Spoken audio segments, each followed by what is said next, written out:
Hello, basketball fans. You've got it on 2K Sports as we get set to bring you an exciting NBA basketball game. This is Kevin Harlan with Steve Kerr and Clark Kellogg and our sideline reporter, Doris Burke. Western Conference battles always fun. This time it's the Los Angeles Lakers intent on protecting home court.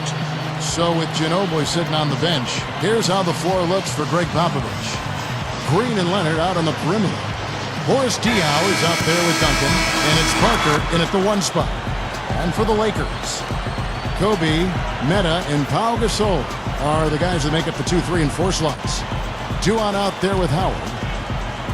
Well, there's some very popular destinations for free agents around the league. Chicago, New York, Miami. But for me, the Lakers are still the premier market for players.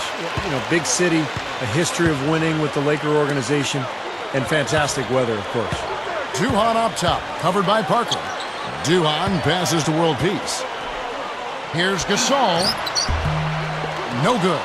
And San Antonio will go the other way with it. Now here's the fast break. Parker leading the way. This is the Leonard. Shot is no good. And Steve, to follow up on your point, the whole aspect of Hollywood has always been a big lure for the Lakers as far as recruiting Clark free agents. We've seen it over the years with all the big names they've gotten assigned in free agency. No doubt about it, the Lakers are still one of those destination teams for a lot of players in the league.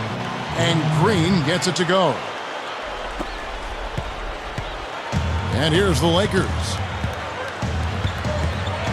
Kobe kicks to World Peace. Stolen away. Nice job to interrupt the alley-oop attempt there. Out of bounds, the Lakers will take possession. Difficult to explain that turnover. I mean, I guess he thought he had more room than he did, but he really lost his place on the court.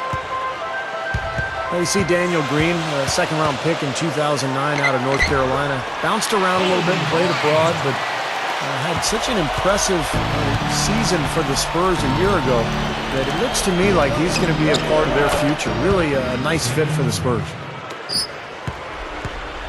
Lakers have gone 2 of 3 here to start out the game. And now Doris Burke has an update from the sidelines. Kevin, Greg Popovich and I got a chance to talk for a bit. When talking about who they'll be most concerned with on the other side, he laughed a little and asked, "You mean other than Kobe?" He said that it's an almost futile effort to try and slow Kobe because he can score in so many different ways, saying, really, all we can try and do is prevent him from getting into a rhythm and try to force him into tough shots. Guys? And as always, Doris, thank you. Step aside, step aside. We've got the big fella coming through. That is a powerful brand of basketball right there. Man, an amazing putback. You just love the effort from this guy. Here's Parker, following the bucket by the Lakers. Shoots from the elbow. Here's Leonard. Goes up and lays it nice and easy. He was not to be denied that time, guys. Fought his way to the glass and came up with the points. And Steve, going back to Daniel Green, I mean, he's long, defends, really rebounds, and can knock down the 3. I mean, he's been cut from a number of teams, but he seems to have solidified himself as an NBA player now. Gets it to go.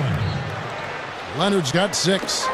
Lakers have gone 3 of 7 from the field since we've gotten underway. The 3.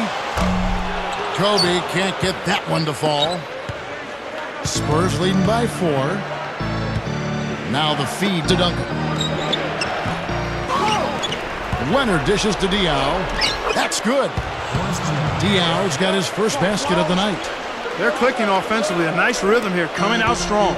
Shooting an excellent percentage. That's why they've got the lead. Boy, the Spurs were a force last year. In part, it was because of their play on the road. Veteran teams just seem to know how important road games are, and they were able to get the job done away from home.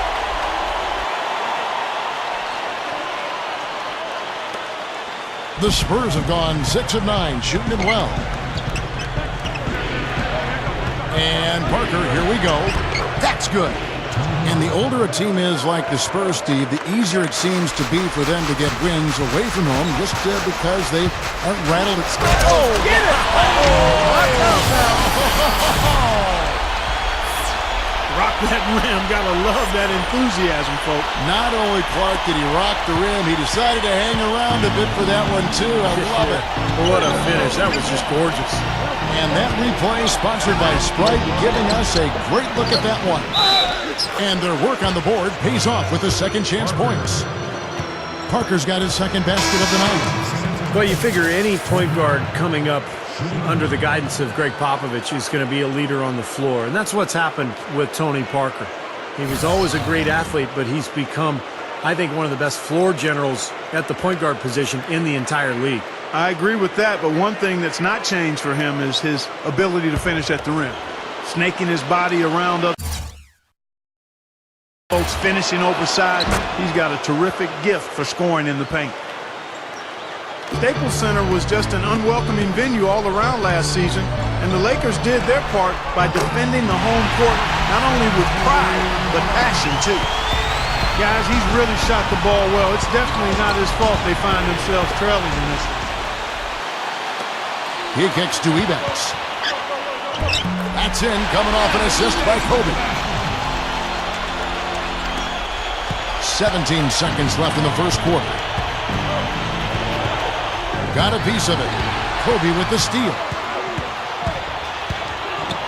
Takes it up with both hands and rips it down. Boy, that happened fast. Just the immediate bucket off the steal.